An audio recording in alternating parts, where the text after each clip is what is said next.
Hey student, welcome back to the Canadian fever YouTube video. आज का test number 10 है और आज की लिसनिंग का टारगेट 32 प्लस है। अगर टेस्ट नंबर 9 की बात करें तो काफ़ी स्टूडेंट का अच्छा गया और काफ़ी स्टूडेंट ने 32 प्लस स्कोर किए। उम्मीद कर रहा हूँ इस टेस्ट के अंदर भी आप सभी 32 प्लस स्कोर करेंगे। और मैं आप सभी को बता देता हूँ ये लिसनिंग रियल एग्ज़ाम लिसनिंग है जो कि प्रीवियस ईयर में आ चुकी है। अगर मैं बात करूँ 2021 एंड 22 के अंदर, आज टेस्ट नंबर 10 है। इससे पहले भी मैं 1 to 10 लिसनिंग अपलोड कर चुका हूँ, तो मेक श्योर कीजिएगा आप उन सभी की भी प्रैक्टिस कर लीजिए अगर आप चैनल पर नए हैं।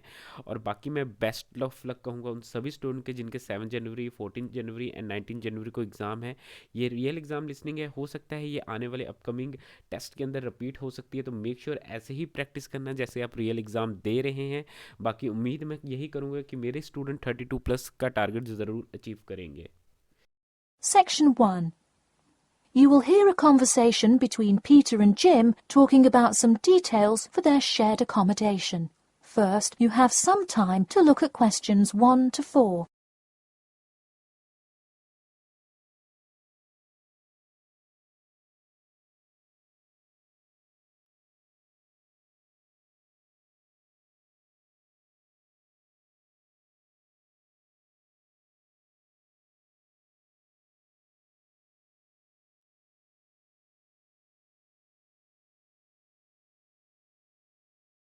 You will see that there is an example which has been done for you.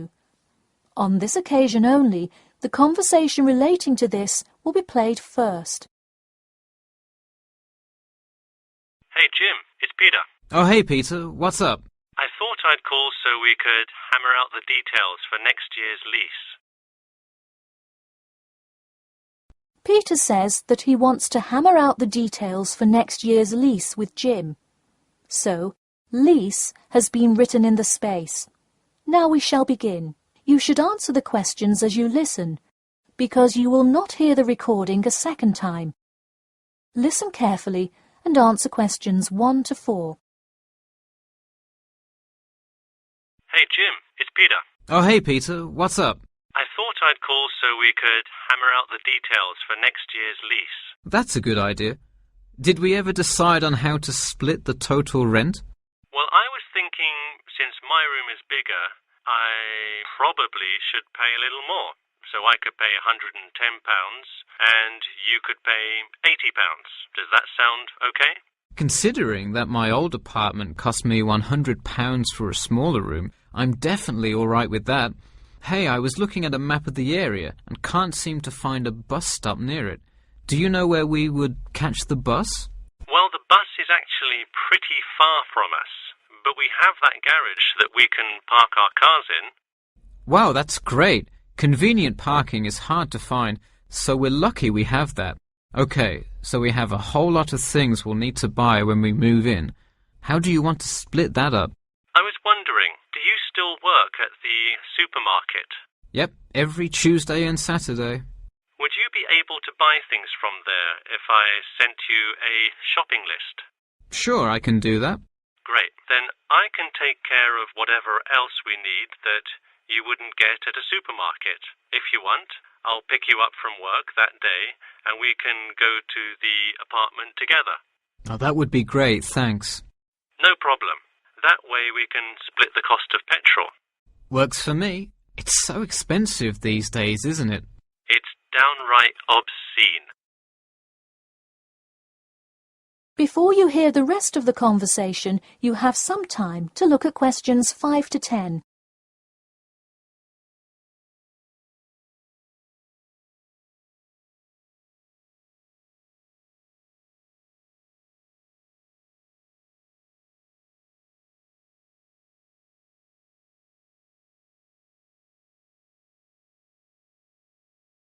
Now listen and answer questions 5 to 10. So let's figure out what appliances we need. Do we have a microwave? Yes, the landlord's providing that for us. Hey, do you still have that space heater, though? We need one for the kitchen since it's not connected to the central heating. All right, I'll bring that. Anything else? Well, I have some dining room and living room furniture I can bring, so that should take care of most of the big stuff. You know what we do need, though? Could you bring a toaster? I actually don't have one. It doesn't come with the microwave.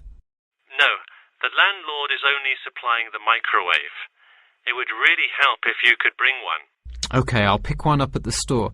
You know, I also have this cool antique rotary phone that would be a cool addition to the apartment, sort of as decoration and utility. Oh, cool. The only thing is, we'd have to put it in the kitchen unless you want it in your room. Why not put it in the living room? The living room's too loud to have a phone conversation. The noise sort of carries. So if one person is trying to watch TV or have friends over, the person on the phone won't be able to hear. Okay, well I guess kitchen it is then. Any other big things we need? That seems like everything. That's all I can think of. And of course, move-in is... June the 1st. I can't wait. We'll be able to watch the big game in our new apartment. It's going to be awesome. Yeah, we can move in the morning, and then Friday night we can sit back and cheer on Liverpool. I have an exam in the morning, but we'll be done around 11 a.m. and can move in after. Wait, Liverpool? You're joking, right? I thought you were a Manchester United fan. Man U? No way. Liverpool all the way. Oh no, I don't know if I can live with a Liverpool fan. That is the end of section 1. You now have half a minute to check your answers.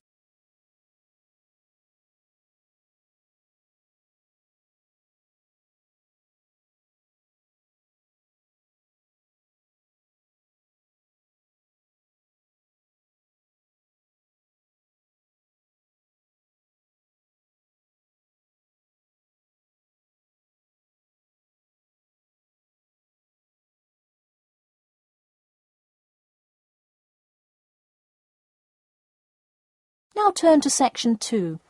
Section 2. You'll hear an HR representative of Earn and Learn giving some information about her company. First, you have some time to look at questions 11 to 16.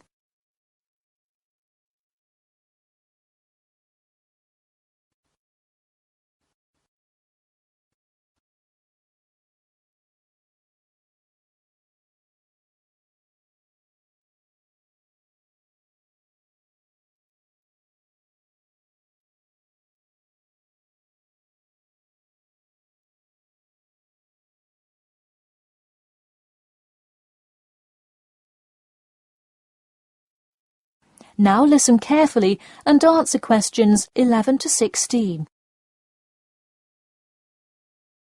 Welcome to all of you. Can everybody see and hear me? Good. I'm Sarah Connor, an HR representative of Earn and Learn. I have been asked today to talk to you about our company. So, for those of you who don't know very much about the company, let me start by giving you some basic information about it. Earn and Learn started nearly 20 years ago. It is not a charity but a for-profit company that enables promising entrepreneurs to make money while travelling. During the past 10 years, it has grown rapidly and has gained great influence in most countries of the world. We have a partnership with the school and take a large number of recent graduates from the business school. So if you are a recent graduate, I'd say you can consider applying to our company. Before your application, you might be curious about what sort of places you could go to. There are 4 main locations, but you also have the freedom to submit a different location, and if they can make the necessary arrangements, you can go. The first country Earn and Learn established locations was the US, where you may choose from multiple locations, as long as you can commit to their more rigid schedule of August to December. Also, you could do the Australia internship. That one is really cool. You work at a wildlife shelter and learn about the business practices of non-profit organisations. You do have to be willing to commit 8 months for that one, though. Perhaps that's a long time to be so far away, but I would say it is really an amazing opportunity. I don't know whether some of you are in decent physical shape. If so, the South Africa internship is another exciting one. You learn a lot about sustainable farming, but you would be doing some of the manual labour involved in maintaining a farm. Indeed, it's hard work, but I think you would definitely be able to do it. it may be wise to wait until after their summer is over, so it's not so terribly hot. In addition, there is a most recently established location in India. This one gives you more of a study abroad feel, given that they arrange a host family for you to stay with. In the other locations, you live in an apartment with other interns, so this is definitely a unique experience. Before you hear the rest of the talk, you have some time to look at questions 17 to 20.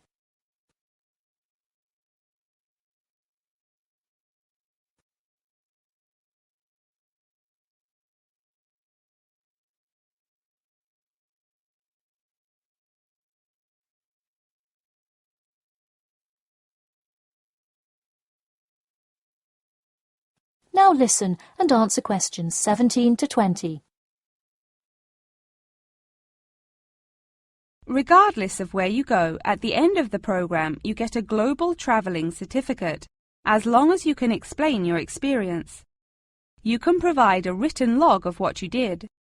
I recommend writing journal or blog entries about what you do every day, or a weekly summary of each day. Of course, you don't have to write up a formal report or anything like that, and you need to apply for it once you have returned. Some students may want to know whether this is a paid internship. Actually, you have to pay for the flight there yourself. But you have the opportunity to create your own small business, which could earn you money if it's successful. So basically, you pay for it all up front, but when you're there, you can find ways to make money. That is to say, you pay for 2/3 of the cost up front as a deposit, and then give the final instalment 1 month prior to your return. Finally, I have to remind you that you need a health check before you go, to make sure you're not going to spread any communicable diseases. In addition, before you go, you don't have to attend any meetings or workshops. You'll meet everyone you'll be working with once you get there. Okay, well, that's all I've time for today. Thanks for listening, and I'm happy to take any questions if you have them. That is the end of section 2. You now have half a minute to check your answers.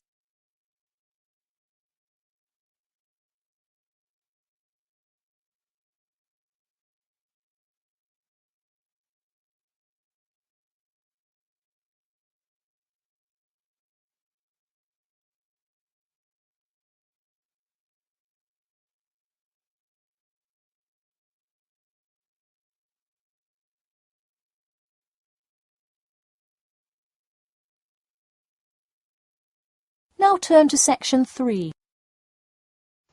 Section 3. You will hear a student called Margaret Parkinson talking about the class she missed on Thursday with her professor. First, you have some time to look at questions 21 to 26.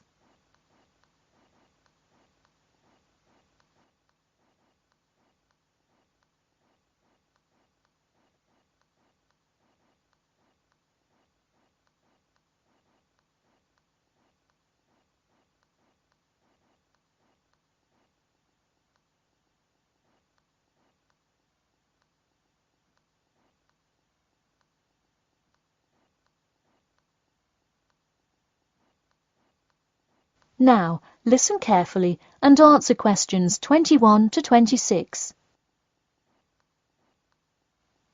Hi, Professor Timmons, do you have a few minutes? I was hoping to talk about what I missed on Thursday. Hello, come in. Sure, sit down. Could you tell me your name, please? Margaret, sir. Margaret Parkinson. I apologise for missing your class, but I had to go to the hospital. I'm sorry to hear that. Everything is okay now, though, I hope? Yes, thanks. Glad to hear it. So on Thursday, I outlined the research project that will account for 30% of your grade. All students will be divided into groups and will give a well-researched presentation to the class covering a specific topic relevant to student life. Oh, that sounds interesting. Can we choose just any topic that pertains to life as a student, like how to start your own student organisation? Well, though I'm sure that would be an informative presentation, I've already chosen a list of topics which I will assign. As an example, I assigned one group the topic of student loans. They're to research not just the prevalence of students who have loans to pay for their tuition, but information as to how best to manage these loans and possible scholarships that could alleviate some of the financial burden. That one sounds particularly interesting to me. Could I request that topic? I could easily find out a lot about it by stopping by the finance office on my way to class. Unfortunately, that one's already taken by another group. I have, however, assigned you to a group and given you all one of two choices. Oh, I see. What are the choices?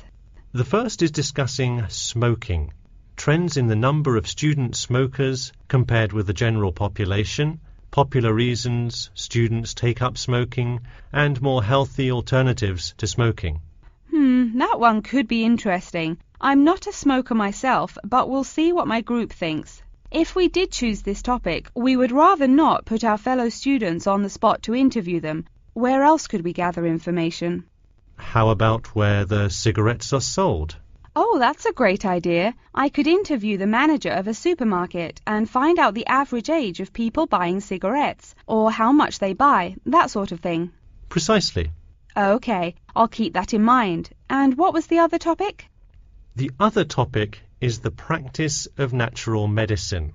It sounds far more specific than the others, but it is more of an exercise of outlining a career path. If your group chooses this, you would cover the specifics of becoming a doctor of natural medicine, how to become licensed to practice natural medicine, what the career outlook is, etc. You could find much of the information you need on this in the careers office. Wow, that would be really helpful, not just in learning about natural medicine, but in how to approach researching any career path. That's the idea. I want groups to really think outside the box to find information on their topics. They should interview multiple sources. Okay, now I think I have the general idea. Before you hear the rest of the talk, you have some time to look at questions 27 to 30.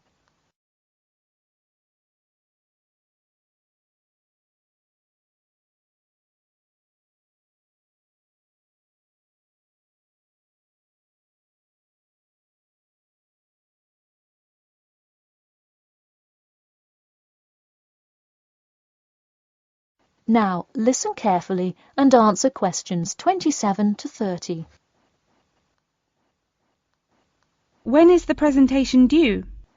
I expect each group to send me an email attachment of the plan ahead of time by October 10th, so that I can ensure that you are on the right track. Oh, that's actually really reassuring. I would hate to spend so much time on a presentation only to find we had taken it in the wrong direction. So when is the presentation? I let groups choose from the list of time slots I have between November 1st and November 5th. Okay, how about the 3rd? I'll have to check with my group, of course, but maybe we could write a tentative time? Sure, let me take a look. I'm actually booked completely through the 3rd and 4th now. How about sometime in the afternoon of the 5th? Great. How about 2 o'clock? No problem. I'll pencil your group in. Okay, thanks. And to clarify, what exactly is due in the first phase? Before the October deadline, I want your group to have compiled resources and then to provide some initial data analysis to support your claims.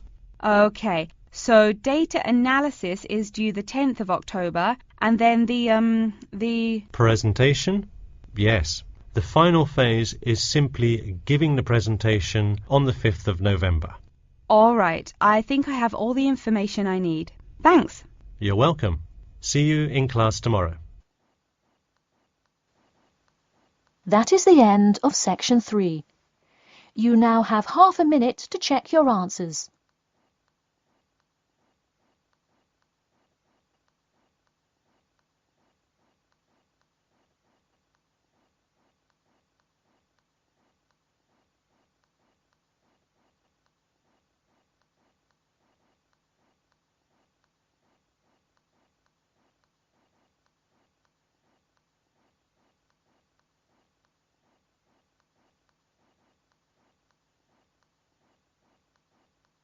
now turn to Section 4. Section 4. You will hear an introduction about an eco-friendly building called the Gherkin. First, you have some time to look at questions 31 to 40.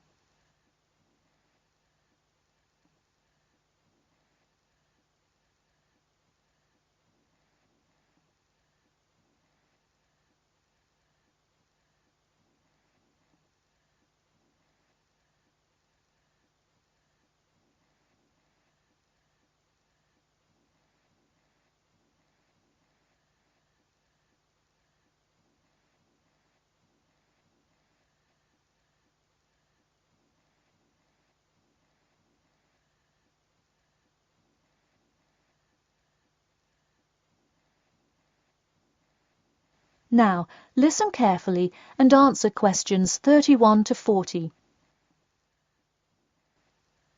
Today, I'd like to tell you about how UK architects are playing their part to address the issue of global warming. You have seen many of these iconic buildings while going about your everyday life, but you may not know how they are affecting your tomorrow. In 2003, construction was completed on the famous Swiss rebuilding, or more informally called the Gherkin, a true masterpiece commissioned by the law offices of Foster and Partners. This is not the first ambitious endeavour of the firm. They are renowned for their various philanthropic environmental efforts. The Gherkin, with its cut-and-edge green initiative and sharp design, is gaining recognition as an icon in modern architecture. You can pick it out of the London skyline by its unorthodox cigar shape. While its appearance is the obvious attribute at which to marvel, there is far more to this building than meets the eye. And let's face it, there's a lot about this building that meets the eye. The building helps reduce the city's carbon footprint in a number of ways.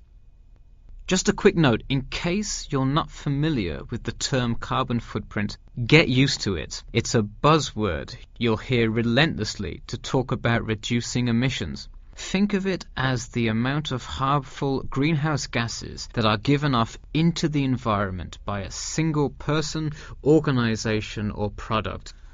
So going back to the Gherkin building, perhaps the most obvious as well as the most significant eco-friendly feature is the glass windows, which allow light to pass through the building, both reducing heating costs and brightening up the workspace.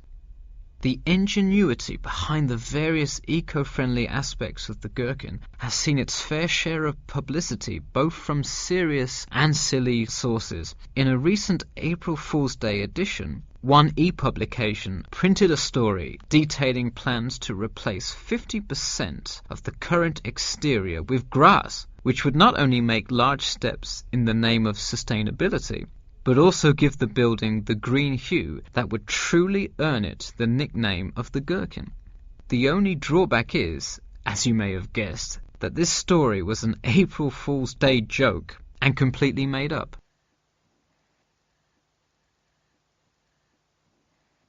In all seriousness, though, the building is setting a new standard of design that other architects and city planners just cannot ignore. The building's bold and cost-efficient design has won a number of architecture awards, including the Stirling Prize, the London Region Award, and the Empress Skyscraper Award, among others. The design comfortably accommodates a large number of offices, while keeping maintenance and operation costs down, striking a superb balance between nature and the workplace. Nature is well and good, as long as the weather is nice outside. Given London's notoriously bad weather, the architects knew they must devise a quality temperature regulation system, and that they did.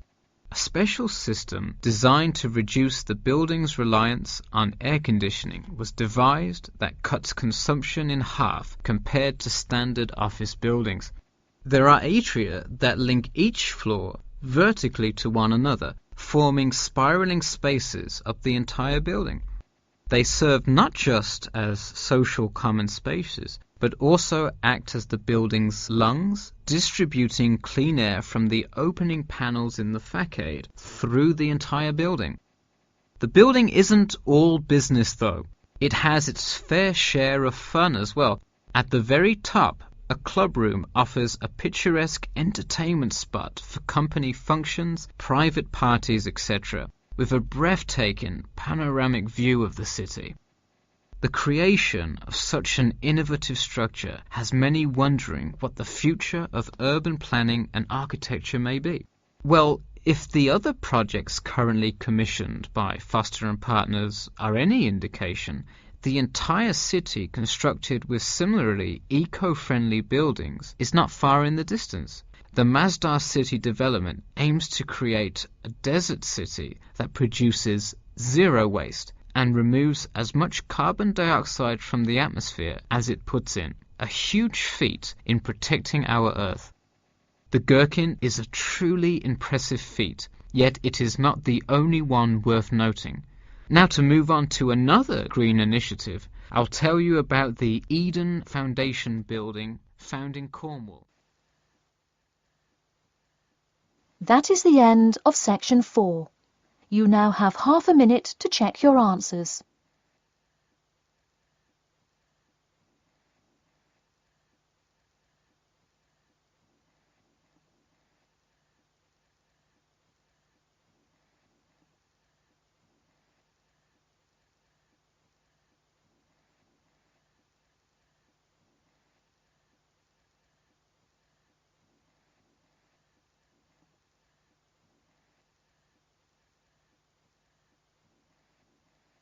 That is the end of the listening test.